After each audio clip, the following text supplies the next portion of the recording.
Hi, this is Corey Johnston, and today's lesson is going to begin in the John's 10th chapter, and we're going to try and span the range all up to the 21st verse. And before we do that, we just want to establish the narrative context in which it emerges. From the 6th to the 15th chapter of John can be thought of as a trajectory of I am statements, which really reveal to us in the most explicit terms who the Savior is, and what we say he is not nearly as significant as much, not nearly as so significant as what he says of his who he is in himself, because he is the authority to being the truth, means that he's the one who gets to call the shots in that department. But the sixth chapter begins with the first I am statement, which is the bread of life, and this we read of in the 6th chapter, the 35th and the 48th verse. Then in the 8th and 9th chapter, which establishes the context in which this 10th chapter emerges, we read of the light of the world, which he identifies himself with in the 12th verse of the 8th chapter, and again in the 5th chapter, in the 5th verse in the 9th chapter, and that establishes the justification for the healing of a blind man in the temple on the Sabbath, which provokes a controversy, and he is in Jerusalem, or Judah, as this happens. So we just want, and then the 10th chapter, which we're going to read, we read two of the I am claims. These are the door or the gate to the sheep, and also the good shepherd, and we're going to discuss more fully what those means in as much as the order in which they appear in the discourse. But after that, we read of the resurrection and the life. I just did one on that, but that's in John 11, 1 through somewhere. I did one recently. I forget the range, but and then there's also the triple I am claim, the way, truth, and life in John 14:6, and then the final I am claim is the true vine in John 15:1 and 5. But as we approach our analysis in the claims, we realize that the first two are attributes of who he is. The second two define our relationship with him in the here and now. The resurrection and life determines our relationship with on a more eternal scale, but how we respond to his invitation in this life is the key which unlocks that door. And the final two, the 14:6 and 15:1 and 5, really explain just who he is in himself. So this is, in some ways, more significant for us as they describe our relationship to the one we call Master, and as disciples, our value is not in ourself, but in the one we call Master, who is our perfect example, and before whom we always fail, but we learn from him. And so the opening verse reads, "Verily, verily, I say unto you, he who does not enter through the door into the sheepfold, but climbs up by another way, that one is a thief and a robber. But he who enters through the door is the shepherd of the sheep."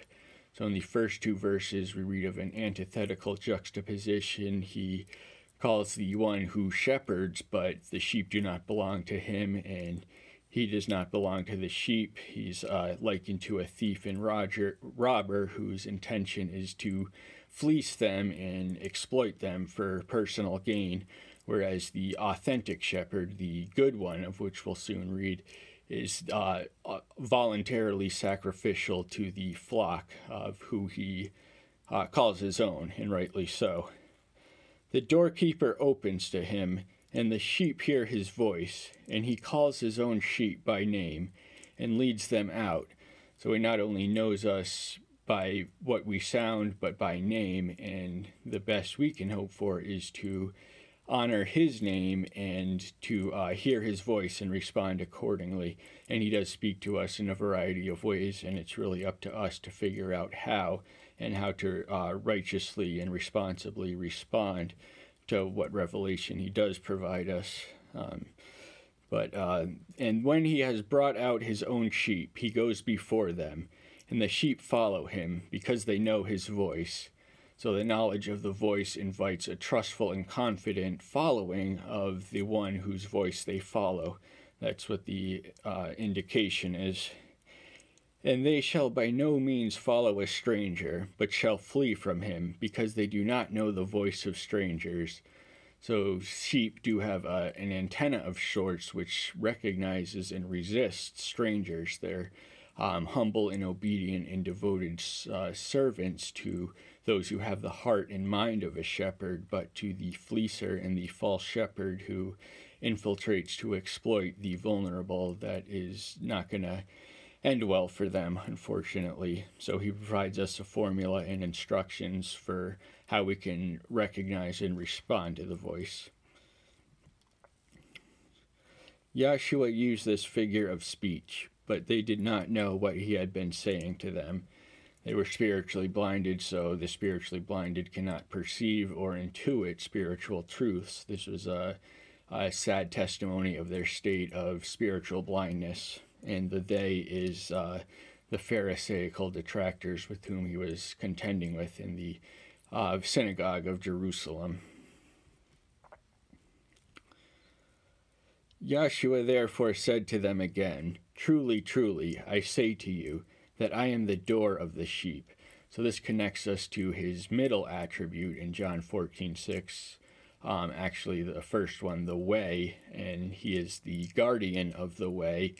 And this provides the protective function of his role as the shepherd. He is not only the shepherd, but he is the wall which surrounds them and protects them from outside intruders and contaminators of any sorts who are likened to the sheep and the wolves, the false shepherds and the wolves.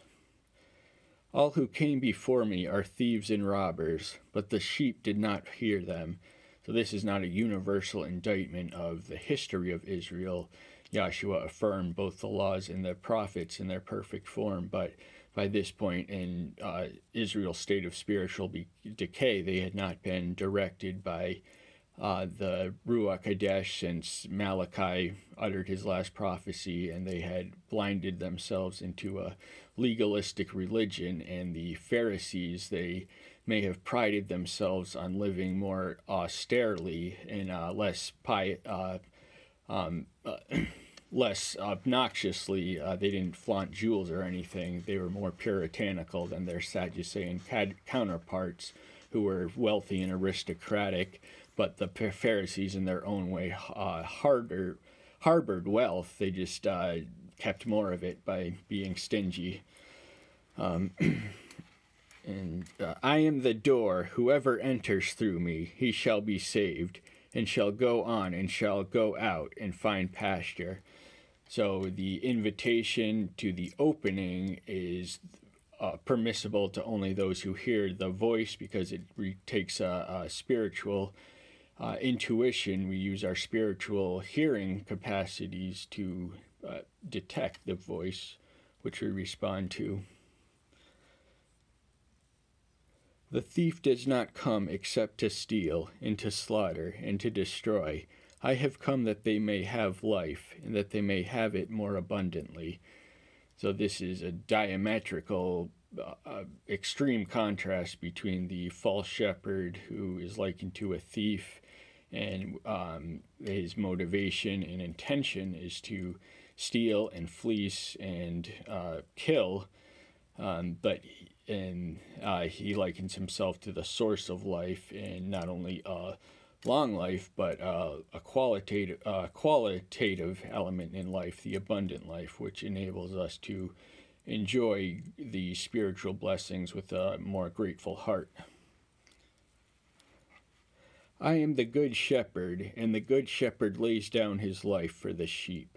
So in contrast to the sheep of the Jewish sacrificial system, the sheep of the New Covenant died for the sheep, whereas in the Old Covenant the order was reversed.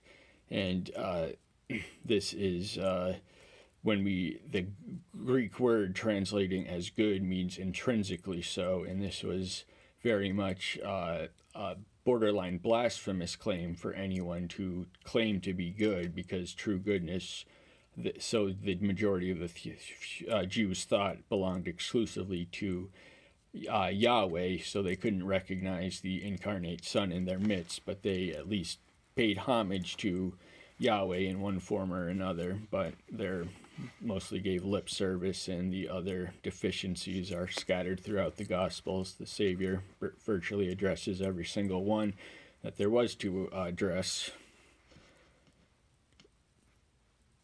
But the hireling, in not being a shepherd, one who does not own the sheep, sees the wolf coming, and leaves the sheep and flees, and the wolf snatches the sheep and scatters them.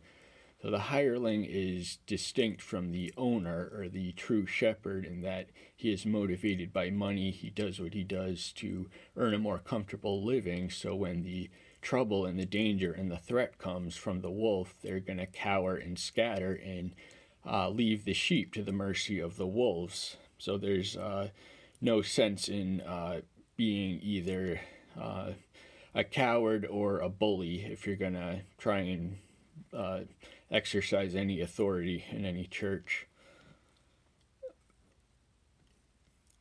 Now the hireling flees because he is a hireling and is not concerned about the sheep. So blinded by money and motivated thereby, they cannot qualify or quantify the value of the sheep's lives. They think it of little concern of theirs because they didn't sign up to lay their life in just to protect a sheep from a carnivorous predator. That's just not worth any price. You have to love the sheep in order to do that. But here we read the second claim of Good Shepherd. I am the Good Shepherd, and I know mine, and mine know me. So this is a mutually definable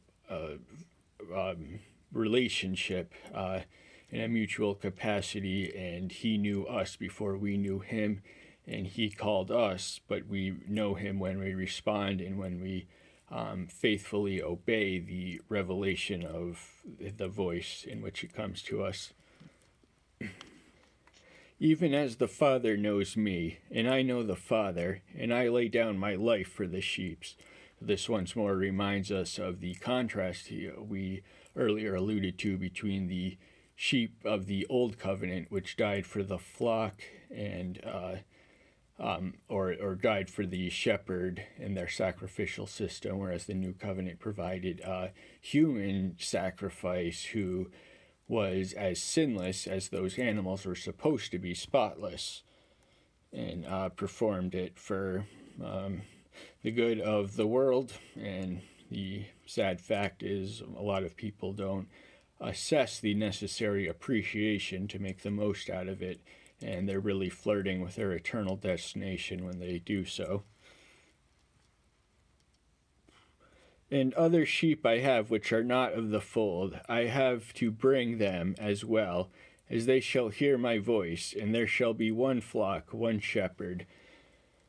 So this is the other sheep he's referring to are the Gentiles, and even though the Savior confined at least 90% of his ministry within the confines of the Promised Land, his death and resurrection would release a force which consumed an entire empire and converted an empire in the long run, and stayed and outlasted the empire as it became culturally imprinted in Europe and Western civilization.